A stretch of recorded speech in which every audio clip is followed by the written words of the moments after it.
Yes. Peace. Shalom. Chapter 23 of the Road from Orion. Easing on down the road. Don't forget to please like, subscribe, comment. Help me out, please.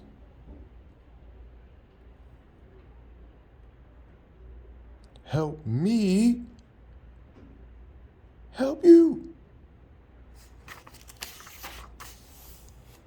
beloved.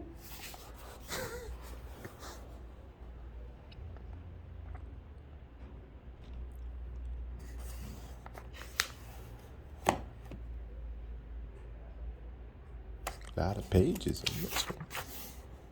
Ooh.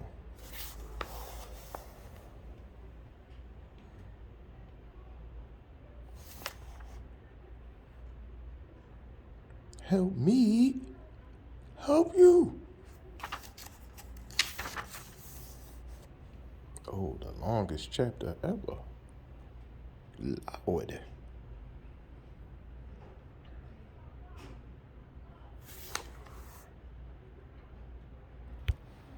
Science condemns itself to failure when yielding to the infatuation of the serious.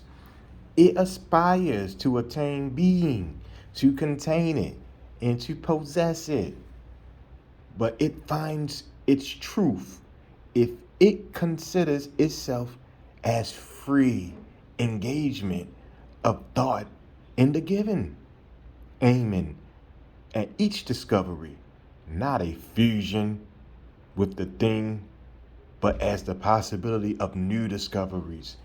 What the mind then projects is concrete accomplishment of its freedoms. Simone de Beauvoir, The Ethics of Ambiguity. Within minutes, John emerged from the house carrying a tray of meat, sauce, salts, vegetables, and preparation utensils, his lean face betraying no hint of trepidation or anxiety. And it seemed very obvious that at that moment he had only one intention: to eat his supper. Firing up the coals, he slapped 2 choice cuts of beef on the grill, sauteed some shallots and vegetables on the side in an iron pan, and then he poured a thick barbecue sauce over everything and waited for the flavors to marinate, gazing into the rising sun as if mesmerized by a wizard. Instantly, the alluring aroma of animal protein, peppers, onions, garlics, spices settled like a rich incense in the still mountain air. As the raw red meat sizzled, John brushed the robust sauce on the charring steaks, inhaling the savory scent of burnt rare meat blended with sauce and seasoning. I realized I was more concerned about our future than he was because I had no appetite. It was then that Lucia emerged from her glass house to join us on the smoke deck as John turned the steaks for the last time. Lucia, he said, grabbing a plate from the table, would you like one? No thanks, she said abruptly, sitting down. She was only interested in her immediate mission, which was to explain the dynamics of what was going to happen in the Egyptian afterlife. Her slim hand rested on her notebook momentarily as if to keep the secrets inside silent. Removing both steaks from the grill, John placed one steak on his plate, leaving the other on the grill. He sat down quickly and began eating while I stared at Lucia. She explained that the sun and the earth was an open energy system where energy was constantly being dissipated. This constant energy flux prevented Earth from reaching an equilibrium state. To take advantage of the situation, plants evolved to spread their leaves and capture the sun's earth by degrading sunlight before it falls to Earth's temperature. Evolution was simply a result of selecting and favoring those species and ecosystems that most adequately degraded the incoming solar energy. Lucia brushed a fly from her face, passing a passing fly on its way to the leftover steak on the grill, while I listened indifferently to her lecture on photosynthesis. This incoming energy, she said, is unequally distributed over the Earth, and the Earth's weather patterns result from the difference in heating at the equator and the poles.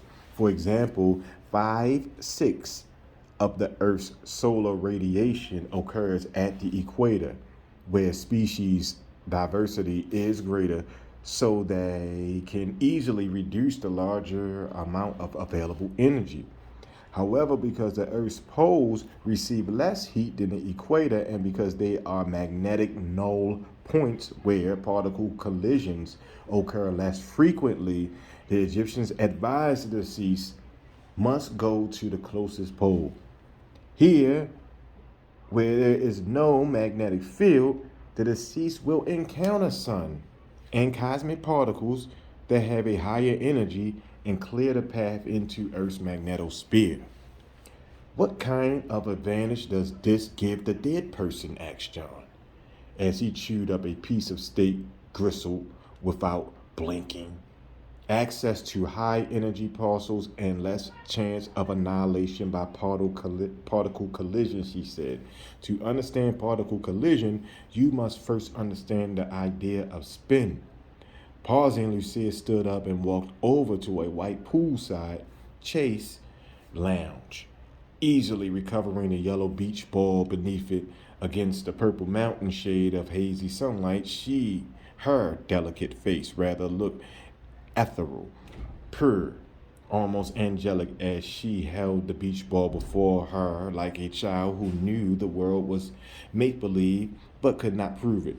Angling the ball to show the tilt of the earth, she slowly spun it counterclockwise. Just as the earth orbits the sun, an elementary particle orbits an atomic nucleus. Magnetism arises from the motion of electric charge or the rotational spin. She then told us that in 1925, Dutch physicists George Uhlenbeck and Samuel Goudsmit showed that every electron in our universe spins at a fixed rate of spin, half, as do all matter particles. In contrast, the force particles such as photon, weak bosons, and gluons all have spin, 1.